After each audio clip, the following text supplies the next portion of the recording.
CCI కొనుగోలు కేంద్రంలో పత్తి అమ్ముకోవడానికి రైతులు పడుతున్న ఇబ్బందులను తొలగించాలని కోరుతూ సిద్దిపేట జిల్లా హుస్నాబాద్ ఆర్డీఓకు బీఆర్ఎస్ నాయకులు వినతి పత్రం సమర్పించారు. కొనుగోలు కేంద్రంలో ఆన్లైన్ సమస్యలతో ఇప్పటివరకు 2000 క్వింటాల పత్తి మాత్రమే కొనుగోలు చేయడం జరిగిందన్నారు. ఆన్లైన్ సమస్యలతో రైతులను తిప్పి పంపడం వల్ల బయట దళారులకు తక్కువ ధరకు అమ్ముకొని నష్టపోవాల్సి వస్తుందన్నారు. అలాగే వ్యవసాయ అధికారులు పత్తి పంట సర్వే సరిగా చేయకపోవడంతో రైతులు పత్తి పంటను అమ్ముకోవడంలో ఇబ్బంది పడుతుందన్నారు.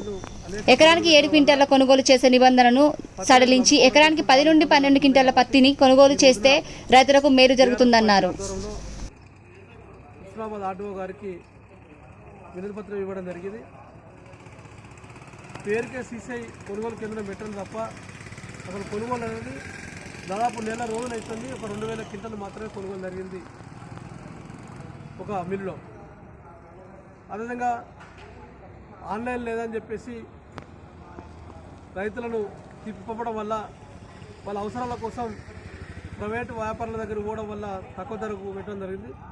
క్వింటాలకు 8,110 రూపాయలు ఉంటే కనీసం 4,500, 5,000 కూడా పెట్టలేని పరిస్థితి ఉన్నది.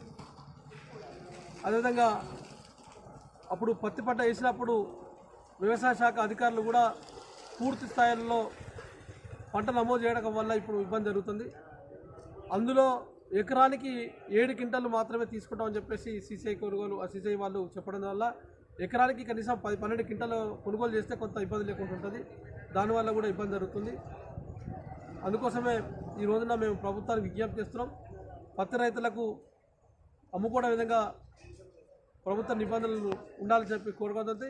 గతంలో కూడా ప్రభుత్వం సీసీఐకి ఆదేశించినా కూడా సీసీఐ వాళ్ళు తక్కువ మొత్తంలో కొనుగోలు చేసి రైతులకు కూడా పూర్తిగా నష్టం జరిగింది. కాబట్టి ఏదైతే ఈ ప్రభుత్వ కొనుగోళ్ల ద్వారా అమ్ముకుంటే న్యాయం జరుగుతుందని చెప్పారు కాబట్టి అదేవిధంగా రైతులకు కూడా అమ్ముకునే విధంగా ఏర్పాటు చేయాలని చెప్పి సందర్భంగా ప్రభుత్వానికి విజ్ఞప్తి చేస్తున్నాం.